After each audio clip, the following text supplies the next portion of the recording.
नमस्कार दोस्तों, स्वागत है आपका डायनेमिक डीके में daily news with Dinesh Kumar के। आज के वीडियो में हम बात करने वाले हैं 30 जुलाई 2020 की इंपॉर्टेंट न्यूज के बारे में। दोस्तों, खबरें और वीडियो के लास्ट में कवर होने वाले इंपॉर्टेंट और मजेदार फैक्ट्स को जानने के लिए ये वीडियो आखिर तक देखिएगा। और अगर आपको वीडियो से रिलेटेड कोई सवाल पूछना है तो आप कमेंट करके पूछ सकते हैं। चलिए वीडियो शुरू करते हैं। 5 रफेल लड़ाकू विमानों का जो पहला बेड़ा है वो कल तीसरे पहर अंबाला पहुंच गया। अंबाला वायुसेना केंद्र पर इन विमानों को वाटर कैनन सैल्यूट दिया गया। भारतीय वायु क्षेत्र में प्रवेश करने पर इस बेड़े के साथ 2 सुखोई विमानों ने भी उड़ान भरी। पश्चिमी अरब सागर में तैनात भारतीय नौसेना के युद्धपोत आईएनएस कोलकाता ने रेडियो संपर्क के जरिए रफाल बेड़े का स्वागत किया। वायुसेना प्रमुख air chief marshal RKS Bhadauria तथा वायुसेना की पश्चिमी कमान के प्रमुख एयर मार्शल बी सुरेश ने अंबाला हवाई अड्डे पर रफेल विमानों के पहले बेड़े का स्वागत किया। रक्षा मंत्री राजनाथ सिंह ने कहा कि 17वीं स्क्वाड्रन के गोल्डन एरोज अपने उद्देश्य उद्यम अजक्षम पर खरे उतरेंगे। हमें कल की वीडियो में भी कवर किया था। तो हमारे जो राफेल विमान है वो आज पहुंच गए हैं हमारे देश में। रक्षा मंत्री ने फ्रांस की सरकार और संबंधित कंपनियों को भी कोविड महामारी के दौरान विभिन्न प्रतिबंधों के बावजूद समय पर इन विमानों और संबंधित आयुध की आपूर्ति के लिए धन्यवाद दिया। रक्षा मंत्री ने कहा कि इन विमानों की उड़ान क्षमता, इनके हथियार तथा राडार और सेंसर जैसी विशिष्टताएं दुनिया में श्रेष्ठतम में से एक हैं। इन विमानों के प्राप्त करने से देश को किसी भी खतरे से मजबूती से निपटने में मदद मिलेगी। उन्होंने इस सौदे के खिलाफ लगाए गए आधारहीन आरोपों को खारिज करते हुए कहा कि इस बारे में पहले ही क्लैरिफिकेशन दिया जा चुका है। इस बेड़े में 1 सीट वाले 3 और 2 सीट वाले 2 विमान हरियाणा के अंबाला हवाई अड्डे पर तैनात किए जाएंगे।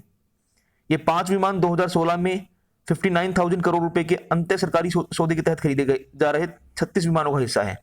तो टोटल हमने 36 ऐसे जेट विमान खरीदे थे, जिसमें से 5 इंडिया आ चुके हैं और 5 को फ्रांस में ही रखा गया ट्रेनिंग पर्पज के लिए।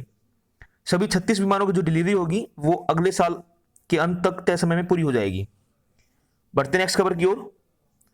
होम मिनिस्ट्री ने कोविड-19 के नियंत्रण क्षेत्रों से बाहर के इलाकों में गतिविधियों को बढ़ाने के लिए नए दिशा निर्देश जारी किए हैं। अनलॉक 3 के 1 अगस्त से गतिविधियां बढ़ाने की शुरुआत हो जाएगी। राज्यों और केंद्र शासित प्रदेशों तथा केंद्रीय मंत्रालयों और विभागों से प्राप्त जानकारी के आधार पर ये गाइडलाइन जारी की गई हैं। रात में लोगों के आने जाने के प्रतिबंधों को हटा लिया जाएगा और 5 अगस्त से योग और जिम जैसे संस्थान खोले जा सकते हैं, लेकिन इनके लिए स्वास्थ्य मंत्रालय द्वारा जारी जो जरूरी गाइडलाइन है उनको फॉलो करना होगा। इंडिपेंडेंस डे जो होगा उसके समारोह को भी सुरक्षित दूरी बनाकर और स्वास्थ्य दिशा निर्देशों का पालन करते हुए मनाया जा सकता है। स्कूल, कॉलेज और जो कोचिंग इंस्टीट्यूशंस हैं वो 31 अगस्त तक बंद रहेंगी। वंदे भारत मिशन के अंतर्गत इंटरनेशनल जो फ्लाइट्स होंगी उन्हें सीमित आधार पर अनुमति होगी, जिसे फेज्ड मैनर से बढ़ाया जाएगा।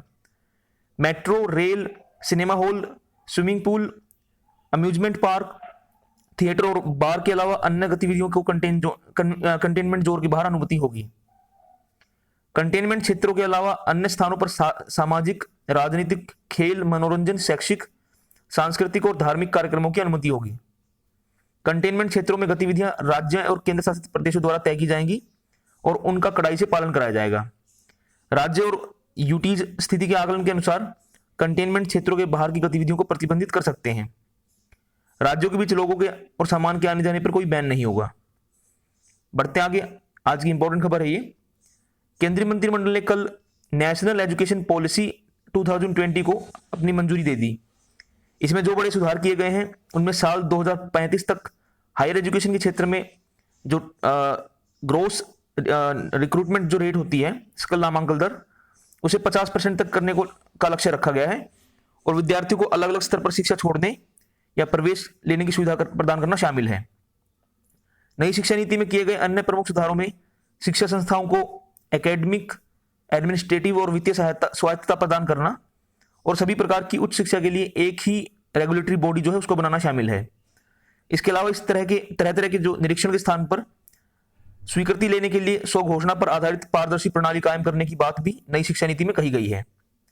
इस नीति के अनुसार क्षेत्रीय भाषाओं में ई पाठ्यक्रमों का विकास किया जाएगा और वर्चुअल जो लेबोरेटरीज हैं वो बनाई जाएंगी। राष्ट्रीय शैक्षिक टेक्नोलॉजी फॉर्म का भी गठन किया जाएगा। प्रारंभिक साक्षरता और गणित पर ध्यान केंद्रित करने के लिए राष्ट्रीय मिशन कायम किया जाएगा। पाठ्यक्रमों के शैक्षिक ढांचे में भी परिवर्तन किए गए हैं और कला तथा विज्ञान के बीच बड़ी विभाजन रेखा नहीं रखी गई है। नई शिक्षा नीति में व्यवसायिक और एकेडमिक शिक्षा तथा शैक्षणिक और शिक्षणेतर गतिविधियों में भेद को भी समाप्त किया गया है। बोर्ड की परीक्षाओं पर बहुत अधिक जोर नहीं दिया गया है और रटने की बजाय विद्यार्थियों के ज्ञान की वास्तविक परीक्षण पर जोर दिया गया है। तो एक बहुत मेजर चेंजेस हुए हैं और हमें जानने की जरूरत है कि इसमें क्या क्या चीजें शामिल की गई हैं। नई नीति के अनुसार 5वीं कक्षा तक शिक्षा का माध्यम मातृभाषा रहेगी और बच्चों के रिपोर्ट कार्ड में उनके अंकों और ग्रेड की बजाय उनके कौशल और क्षमताओं का समग्र आकलन किया जाएगा। सूचना और प्रसारण मंत्री प्रकाश जावड़ेकर ने कहा कि जो न्यू एजुकेशन पॉलिसी है वो बेहद महत्वपूर्ण है, क्योंकि 1986 के बाद से शिक्षा नीति में परिवर्तन नहीं हुआ था और इसलिए आज के इस परिवर्तन का पूरा समाज और सभी देशवासी स्वागत करेंगे और दुनिया के शिक्षाविद भी इसकी निश्चित रूप से सराहना करेंगे। तो इससे पहले हमारे यहाँ पर नेशनल एजुकेशन पॉलिसी 1986 लागू थी और अब ये 2020 में नई पॉलिसी आई है। हमारे जो शिक्षा मंत्री रमेश पोखरियाल निशंक हैं, उन्होंने इस फैसले को महत्वपूर्ण बताया है। एक और मेजर चेंज हुआ है इसमें, अब जो हमारा मिनिस्ट्री ऑफ एचआरडी है उसे शिक्षा मंत्रालय के नाम से जाना जाएगा। तो पहले इसका नाम चेंज कर दिया गया था, अब वापस इसका नाम शिक्षा मंत्रालय कर दिया गया है। बढ़ते हैं आज की लास्ट खबर की ओर। बात करते हैं कोविड-19 पर अपडेट की। देश में कोरोना इन्फेक्शन से स्वस्थ होने वाले लोगों की संख्या 10 लाख तक पहुंच गई है।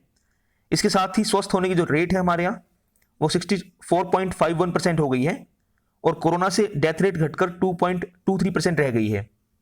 पिछले 24 घंटे में 35,286 मरीज ठीक हुए और पिछले 24 घंटों में देश में कुल 48,513 लोग इन्फेक्टेड हुए हैं और इसके साथ ही इन्फेक्टेड लोगों की कुल संख्या 15,31,669 हो गई है। इनमें से 5,09,447 लोगों का इलाज चल रहा है।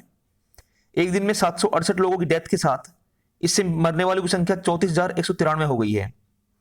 पिछले 24 घंटों में देश भर में 4,08,855 नमूनों का परीक्षण किया गया और देश में प्रति लाख परीक्षणों की संख्या बढ़कर 12,858 हो गई है।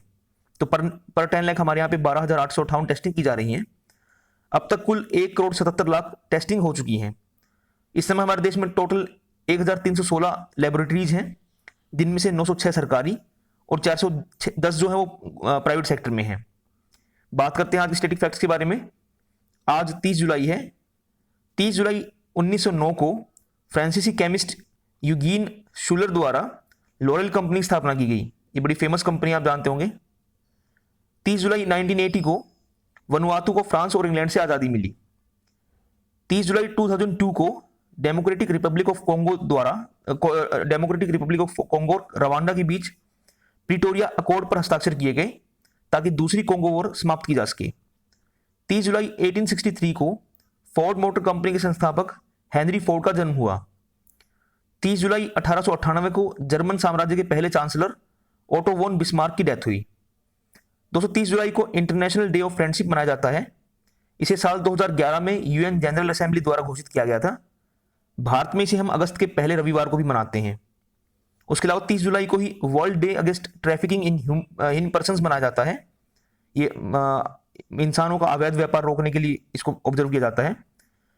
यूनाइटेड नेशंस जनरल असेंबली द्वारा अपने प्रस्ताव संख्या ARES 68192 के माध्यम से 2013 में इसे मनाने की घोषणा की गई थी और इसकी इस साल की थीम है committed to the cause working on the front line to end human trafficking. तो दोस्तों ये थी आज की खबरें और स्टैटिक फैक्ट्स। मुझे उम्मीद है कि आपको ये वीडियो पसंद आया होगा। आपको वीडियो से जुड़ा कोई सवाल अगर पूछना है तो आप कमेंट करके पूछ सकते हैं। अगर आपको वीडियो पसंद है तो प्लीज़ इसको लाइक कर दीजिएगा।